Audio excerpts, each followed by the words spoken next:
যাই হোক বেশি কিছু কমু না। 1000 টাকা চুদলিং পং, 1000 টাকা চুদলিং পং।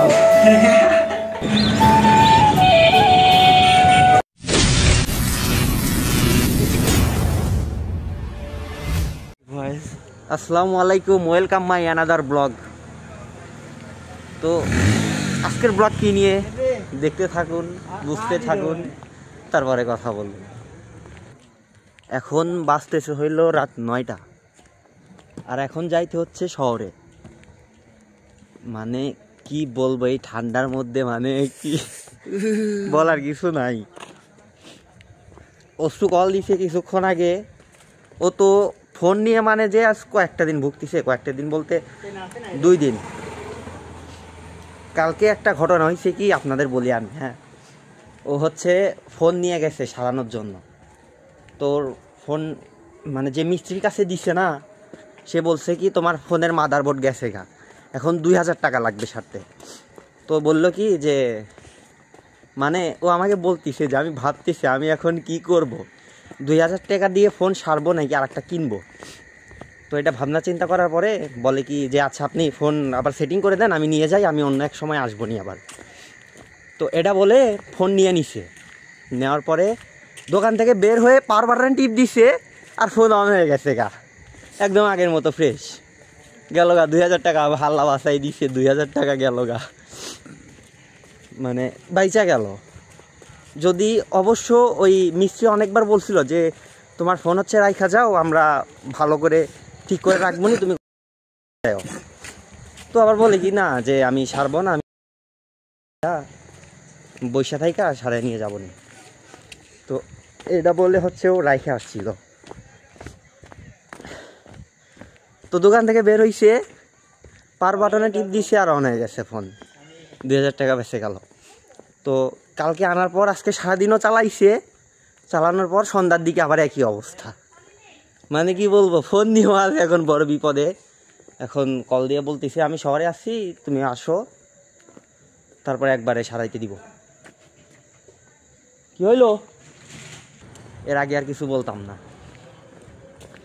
আর হ্যাঁ, ভালো কথা, আরেকটা কথা বলি, ওই যে টিকটকের বিষয়টা ক্লিয়ার করি। হ্যাঁ, যে কিছু কিছু মানুষ আছে হচ্ছে দেখবেন টিকটকে হচ্ছে কমেন্ট করে যে সাপোর্ট করলে সাপোর্ট পাবেন। আমি মনে করি এটা হুদাই, এটা হুদাই ছাড়ার কিচ্ছু না। কথা বলা যাচ্ছে না। দেখেন, টিকটক কি আপনারে খাইতে দেয়? টিকটক আপনারে খাইতে দেয়? টিকটক থেকে কোনো ইনকাম করেন? তাইলে সাপোর্ট দিয়ে কি করবেন আপনি? এই জিনিসটা একবার ভাবেন। টিকটক তো আপনাকে ইনকাম দিচ্ছে না, তাইলে আপনি টিকটকে সাপোর্ট নিয়ে কি করবেন? টিকটক শুধু পরিচিতি পাওয়ার একটা প্ল্যাটফর্ম, এছাড়া কিচ্ছু না। টিকটকে মানে কি বলবো আপনাদের, মানে যে ব্রেড কোথায়, মাথায় নাকি পেছনে, মানে আমি তো কিছু বুঝি না এদের বিষয়ে। আসলে কিছু কিছু মানুষ যাতে দেখি ভাই, মানে যে কমেন্টই একটা, ভাই সাপোর্ট তো পাচ্ছি না, সাপোর্ট করলে সাপোর্ট পাবেন 100%। তো আমি বলি কি করবেন? জীবনে টিকটক থেকে কত টাকা ইনকাম করছেন বলেন? কখন ইনকাম করছেন টিকটক থেকে? আরে ইনকাম তো দূরের কথা, টিকটক তো ইনকাম দেয়ই না, আপনি ইনকাম কীভাবে করবেন? তবে টিকটক থেকে ইনকাম করা হচ্ছে মাধ্যমে একটাই, হচ্ছে আপনার স্পন্সার করা। তো আপনি যদি কোনো অ্যাড স্পন্সার করেন, তারা আপনাকে যত টাকা অফার করবে, আপনার যদি পোষায় তাহলে আপনি করলেন, না হইলে নাই। এছাড়া তো আর আপনার ইনকাম নাই। দেখো, কেউ যদি কখনো বলতে পারে যে আমি লিখন টিকটকে গিয়ে কাউরে বলছি যে সাপোর্ট করলে সাপোর্ট পাবেন, আমি কথা দিতেছি আমি টিকটক চালানো বন্ধ করে দিব, টিকটক চালানো বন্ধ করে দিব। কেউ যদি কখনো বলতে পারে বা প্রমাণ দেখাইতে পারে যে আমি কখনো কাউকে বলছি যে সাপোর্ট করলে সাপোর্ট পাবে, আমি টিকটক করা বাদ দিয়ে দিব, সোজা হিসাব। দেখো, আমার হচ্ছে একটা ইউটিউব চ্যানেল আছে। হ্যাঁ, ওটা হচ্ছে টিকটকারের বায়োতে লিঙ্কও দেওয়া আছে। আমি কিন্তু কখনোই কোনো ভিডিওতে বা আমার কোনো ভিডিওতে মেনশন দেই নাই যে আমার একটা ফেসবুক পেজও আছে। আমার যে ফেসবুক পেজ বা ইউটিউব চ্যানেল আছে, ওটার লিঙ্ক হচ্ছে টিকটকারের বায়োতে দেওয়া আছে। তোমরা সবাই গিয়ে একটু সাবস্ক্রাইব করো বা ফলো করো, ওইখান থেকে কিন্তু ইনকাম হয়। ফেসবুক থেকে টিকটক থেকে ফেসবুক থেকে ইউটিউব থেকে কিন্তু ইনকাম হয়।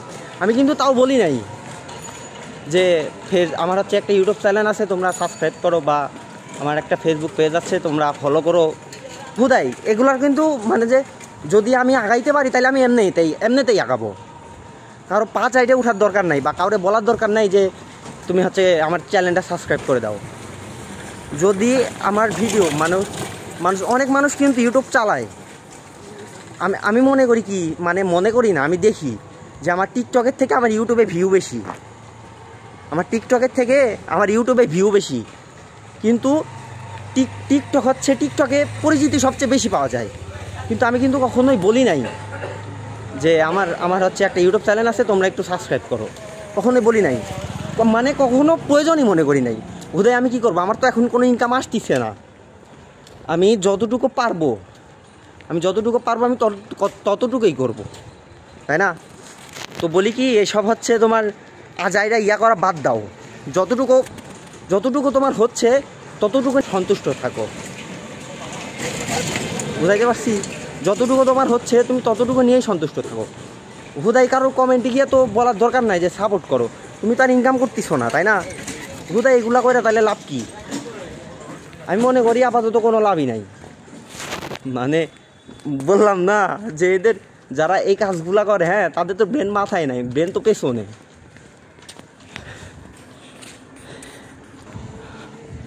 তো বলি এসব টিকটক বাদ দিয়ে তুমি হচ্ছে ফেসবুক করো, তোমার ফেসবুক পেজ খুলে তুমি ভিডিও করো, তখন বলো যে সাপোর্ট করো। আমি লিখন কথা দিয়েছি তোমার আমি 100% সাপোর্ট করবো। আর এখন হচ্ছে ফেসবুকের একটা সুবিধা কি, ফেসবুকে তোমার লাখ লাখ ফলোয়ার হওয়া লাগে না। ফেসবুক যখন যাক ইচ্ছা হবে তখন তাকে মনিটাইজেশন দিয়ে দিবে, বুঝছো? তোমার 100 ফলোয়ার্স থাকলেও তুমি মনিটাইজেশন পাবে, আবার তোমার হচ্ছে 1 লাখ ফলোয়ার থাকলেও তুমি মনিটাইজেশন পাবে। এটা হচ্ছে তোমার ভাগ্যের উপর ডিপেন্ড করে, বা ফেসবুক যাকে ইচ্ছা তাকে দিবে। কারোর হচ্ছে 1 মিলিয়ন ফলোয়ার্স, তার পেজে কোনো মনিটাইজেশন নাই, বুঝছো? ফেসবুকে কাজ করো, কিন্তু হ্যাঁ তোমার নিজের কন্টেন্ট আপলোড করতে হবে। বোধহয় কপি কন্টেন্ট আপলোড করে এত লাভ নাই। তোমার নিজের কন্টেন্ট তুমি আপলোড করো, আমি তোমারে সাপোর্ট করব, বুঝছো? নিজের কন্টেন্ট আপলোড করো। আর আরেকটা কথা, তোমার হচ্ছে আমার কিছু বন্ধুবান্ধব বা ছোটো ভাই ব্রাদারদের উদ্দেশ্যে বলি, আমি হচ্ছে দেখি যে কিছু এলাকার পোলাপান হচ্ছে সব ছোট পোলাপান হচ্ছে কন্টেন্ট ক্রিয়েটর, বোধহয় দুধের দাঁত করে নাই, ভিডিও করা শুরু করছে। রিক্সাই বাইতেছি না, দুধের দাঁতও পরে নাই, ভিডিও করা শুরু করে দিচ্ছে। আর এরা তো বাচ্চা, এদের নিয়ে কি বলবো, এদের নিয়ে এরা হচ্ছে তোমার আপনার ধারণার বাইরে। আর যারা বুঝে, তোমরা হচ্ছে তোমাদের এলাকার মধ্যে বা তুমি যে জেলায় থাকো, তোমার থানার মধ্যে যদি কোনো ঘটনা হয় সেটাকে তুমি তুলে ধরার চেষ্টা করো, বুঝছো?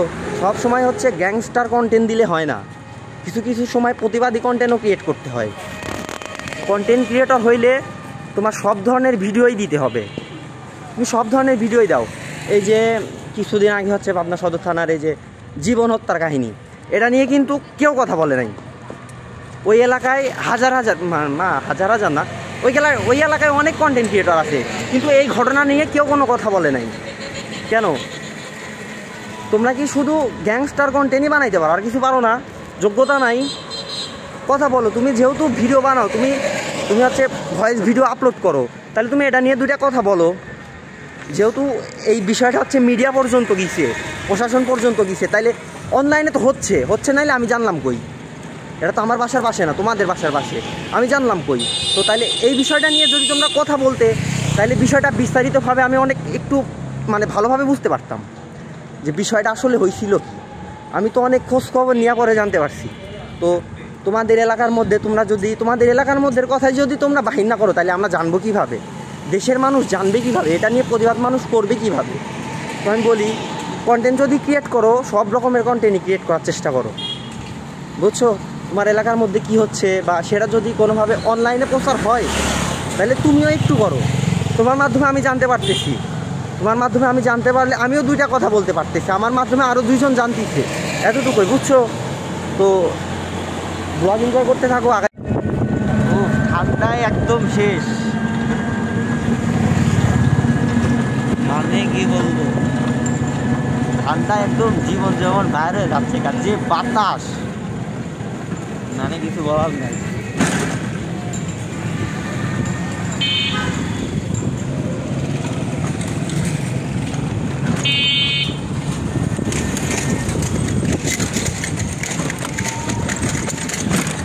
এটাই হইল পাবনা সদর থানার রাস্তাঘাট, বুঝছেন? মানে যত এখন তো ধরেন যে মানে যারা ঠিক করবে তারা তো এখন ক্ষমতাই নেই, মানে কি বলবো। এই যে এটা হচ্ছে পুলিশ লাইন স্কুল, তারপরে হচ্ছে এই যে এটা, কিন্তু রাস্তার অবস্থাটা দেখছেন পাবনা সদর থানার মধ্যে, পাবনা সদর থানার মধ্যে জাস্ট রাস্তার অবস্থা দেখতে দেখেন। কাট ভাই, কাট ভাই। বাংলাদেশ, বাংলাদেশ খুব সুন্দর একটা দেশ, বাংলাদেশ খুব সুন্দর একটা দেশ। যদি খারাপ ভাষায় বলি তাইলে হচ্ছে দেশের মধ্যে বাংলাদেশ হচ্ছে 4 নাম্বার 1, দেশের মধ্যে বাংলাদেশ হচ্ছে 4 নাম্বার 1, আর জেলার মধ্যে পাবনা জেলা হচ্ছে 4 নাম্বার 1। সোজা কথা, জেলার মধ্যে পাবনা জেলা হচ্ছে 4 নাম্বার 1। আমি নিজেও পাবনা জেলার মানুষ, তবুও আমি বলতেছি কেন আমাদের পাবনা জেলার রাস্তাঘাটই ঠিক নেই। সাধারণ মানুষ চলাচল করবে কেমন করে?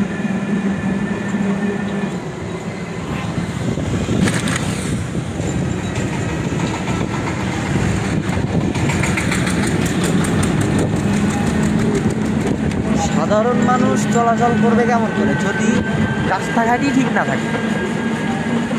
তাইলে আর মানে কি বলবো, শুধু এই যে পাবনা শহর কোর্টের থেকে শহর পর্যন্ত ফ্রেশ রাস্তা, আর ওই সাইডের টুকু মানে লাইব্রেরি বাজারের দিকে, ওইদিকে একদম ভাঙা চলা, মানে গাড়ি নিয়ে চলাচলই করা যায় এমন একটা অবস্থা। আমার কাজের জন্য আমি এখন শহরে আসছি হচ্ছে অন্য কাজের জন্য, যে রিক্সার ভাড়া এখন আমরা দিব নাকি? রিক্সার ভাড়া এখন আমরা দিব না, রিক্সা ভাড়া করে দিয়ে দেওয়া। তো শহরে চলে আসছি, যে শহরের ভিউটা এনজয় করতে থাকি।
ভাড়া কিন্তু আমরা দিব না, এই সাইডে দাঁড়ায়। কথা হচ্ছে ভাড়া তো আমরা দিব না, ভাড়া আমরা দিতাম না, ভাড়া আমরা দিতাম না, কোনোভাবে না, আমাদের কাছে আসি না, ভাড়া আমরা দিতাম না। এই দেখেন বলছি না ভাড়া করে দে 30 টাকা, সরি 20 টাকা, বলছি না ভাড়া করে দিয়ে যাবো, ভাড়া কিন্তু ওরে দিয়ে দেওয়া, ভাড়া কিন্তু আমরা দেই নাই, ভাড়া কিন্তু আমরা দেই নাই। এক্ষেত্রে আমরা বাস করে গেছি এই বিষয়ে। ফোন করি ফোন আবার ডালমে কুসকালা, এই যে হইল ফোনটা, এই ফোন নিয়ে কি বলবো, তুমি আমার জীবন জীবনে 14টা বাধা দিছাও, আমার বিয়ে না করা বউ রয়েছে বাড়ির কথা করে পাচ্ছি ফোনের জন্য, ফোনের জন্য বেচারা ঠিকভাবে কথা বলতে পারতেছে না। তুমি মানুষ তোমার সাইডে ঘুরিগিরি করে, তাই না? সাইডে তোমার ঘুরিগিরি করে, তুমি শুধু এমন সময় গেলা গা থাকো, তোমার আগে সারাই আনি যখন থেকে ব্লগিং করতে থাকেন। যাই হোক, বেশি কিছু কমু না, 1000 টাকা চুদলিং পং, বেশি কিছু কইতাম না। 1000 টাকা চুদলিং পং, তাও আজকে ফোন সারা হবে, সরি তাও আজকে ফোন সারা হবে না, আগামীকাল। আজকে সময় নেই, অলরেডি 11টা বাজছে, আজকে হবে না, গতকাল, সরি আগামীকাল। 1000 টাকা চুদলিং পং।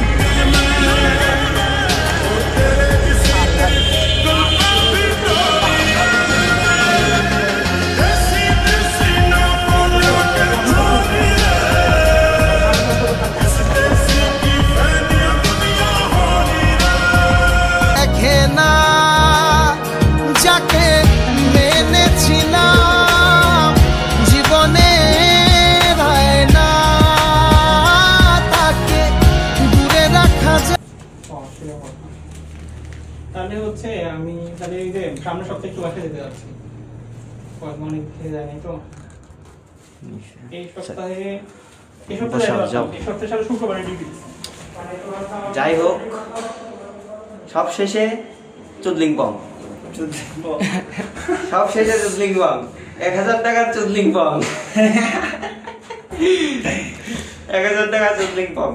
যাই হোক, একটা বিষয় কি, কমের মত দিয়ে গেছে, গতকালকে সারাইলে 2000 টাকা লাগতো, আর আজকে দিছে বলছে আগামীকালকে আসো 1000 টাকা লাগবে।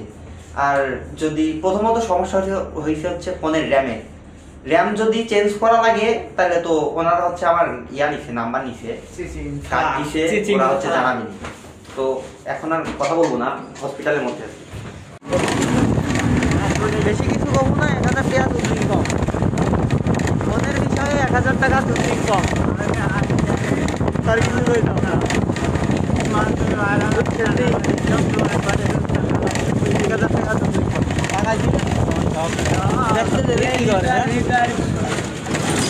মানে ব্লগার কখনো না দেখলে যা হয় আর কি, বুঝছেন?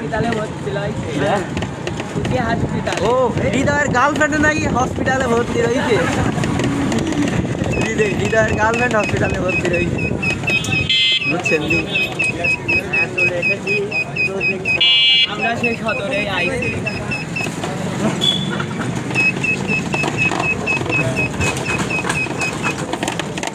যাই হোক, এখন কথাবার্তা বলতাম না, আগে ভিতরে যাই, দেখি কি অবস্থা, বাইরে এসে দেন আবার কথা বলি। আল্লাহ তাআলার কি অপরূপ সৃষ্টি, মানে একটা বাচ্চার হচ্ছে সম্ভবত 9 মাসের আগে ডেলিভারি হয় না, বাট কি হইল